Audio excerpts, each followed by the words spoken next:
കടുത്ത സാമ്പത്തിക പരിമിതികൾക്കിടയിലും ജനങ്ങൾക്കുമേൽ 1 രൂപയുടെ പോലും അധിക നികുതി ഭാരം അടിച്ചേൽപ്പിക്കാതെ വി.ഡി. സതീശൻ സർക്കാരിന്റെ ആദ്യ ബജറ്റ് മുഖ്യമന്ത്രി അവതരിപ്പിച്ചു. സംസ്ഥാനത്തിന്റെ സമ്പദ് വ്യവസ്ഥ വലിയ വെല്ലുവിളികൾ നേരിടുകയാണെന്ന് വ്യക്തമാക്കുന്ന ധവളപത്രം പുറത്തുവിട്ടുകൊണ്ടാണ് ബജറ്റ് പ്രഖ്യാപനങ്ങൾ നടത്തിയത്. 35,000 കോടി രൂപയുടെ പ്ലാനിൽ 20,500 കോടി രൂപയുടെ കുറവുണ്ടെന്നും മുൻപൊരു ഗവൺമെന്റും നേരിടാത്ത വിധത്തിലുള്ള ധനപരമായ പ്രയാസങ്ങളിലൂടെയാണ് സംസ്ഥാനം കടന്നുപോകുന്നതെന്നും മുഖ്യമന്ത്രിയും ധനമന്ത്രിയുമായ വി.ഡി. സതീശൻ നിയമസഭയിൽ പറഞ്ഞു.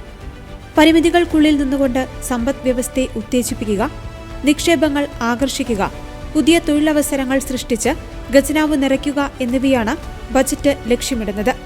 ഇതിലൂടെ ലഭിക്കുന്ന പണം ഉപയോഗിച്ച് സാധാരണക്കാരെയും പാർശ്വവൽക്കരിക്കപ്പെട്ടവരെയും ചേർത്ത് നിർത്തുന്ന നീതിപൂർവകമായ വിതരണമാണ് സർക്കാർ വിഭാവനം ചെയ്യുന്നത്. ബജറ്റിലെ പ്രധാന പ്രഖ്യാപനങ്ങൾ ഇവയാണ്. സാധാരണക്കാർക്കായി 25 ലക്ഷം രൂപയുടെ ഉമ്മൻചാണ്ടി ആരോഗ്യ ഇൻഷുറൻസ് പദ്ധതി. റബ്ബറിന്റെ താങ്ങുവില 250 രൂപയായി വർദ്ധിപ്പിച്ചതോടെ കർഷകർക്കും ആശ്വാസം. വിദ്യാഭ്യാസ രംഗത്ത് വൻ വിപ്ലവമാണ് സൃഷ്ടിച്ചിരിക്കുന്നത്. വിദേശങ്ങളിലേക്കുള്ള വിദ്യാർത്ഥികളുടെ ഒഴുക്ക് തടയുവാൻ കേരള നോളജ് വാലി, ലെഗസി സർവകലാശാലകൾ, ഗ്ലോബൽ ജോബ് വാച്ച് ടവർ എന്നിവ സ്ഥാപിക്കും. കേരളത്തെ ഒരു വലിയ തുറമുഖ നഗരമാക്കുവാൻ ലക്ഷ്യമിട്ടിട്ടുള്ള മിഷൻ സമുദ്ര പദ്ധതിയാണ് മറ്റൊരു പ്രധാന പദ്ധതി. തിരുവനന്തപുരം മുതൽ കോഴിക്കോട് വരെയുള്ള ലൈറ്റ് മെട്രോയും പ്രഖ്യാപനത്തിലുണ്ട്. ഇലക്ട്രിക് വാഹനങ്ങളുടെ റോഡ് നികുതി കുറച്ചതും സ്വകാര്യ ടൂറിസ്റ്റ് ബസ്സുകളുടെ ത്രൈമാസ നികുതിയിൽ വലിയ ഇളവ് പ്രഖ്യാപിച്ചതും ജനങ്ങൾക്ക് പ്രതീക്ഷ നൽകുന്നതാണ്.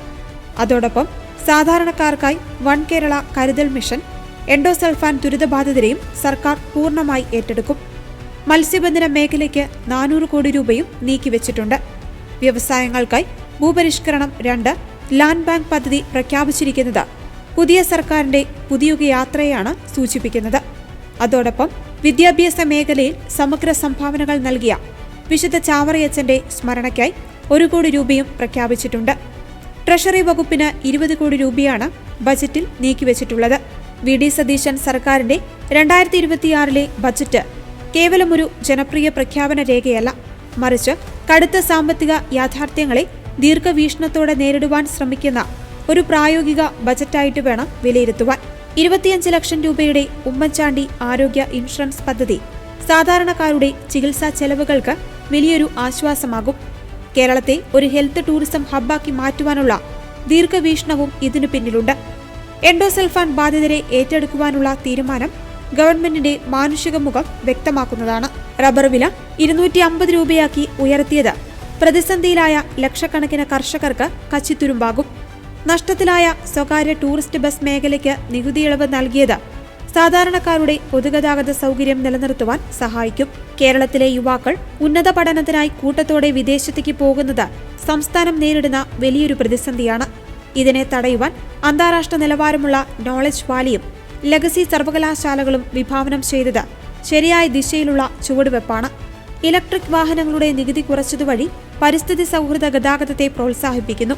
മിഷൻ സമുദ്ര, ലൈറ്റ് മെട്രോ എന്നിവ വഴി ദീർഘകാലാടിസ്ഥാനത്തിലുള്ള വികസനമാണ് സർക്കാർ ലക്ഷ്യമിടുന്നത്. പ്ലാൻ ഫണ്ടിൽ 20,500 കോടി രൂപയുടെ ഭീമമായ കുറവുണ്ടെന്ന് ബജറ്റ് തന്നെ സമ്മതിക്കുന്നു. ജനങ്ങൾക്കുമേൽ നികുതി ചുമത്തിയിട്ടില്ല എന്നത് രാഷ്ട്രീയമായി നല്ലതാണെങ്കിലും ഈ വലിയ പദ്ധതികൾക്കെല്ലാം എവിടെ നിന്ന് പണം കണ്ടെത്തുമെന്നത് വലിയൊരു ചോദ്യചിഹ്നമാണ്.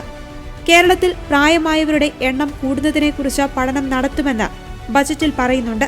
എന്നാൽ ഇവർക്കായുള്ള പെൻഷൻ, മെഡിക്കൽ ചെലവുകൾ എന്നിവ ഭാവിയിൽ ഖജനാവിന് വലിയൊരു ബാധ്യതയായി മാറും.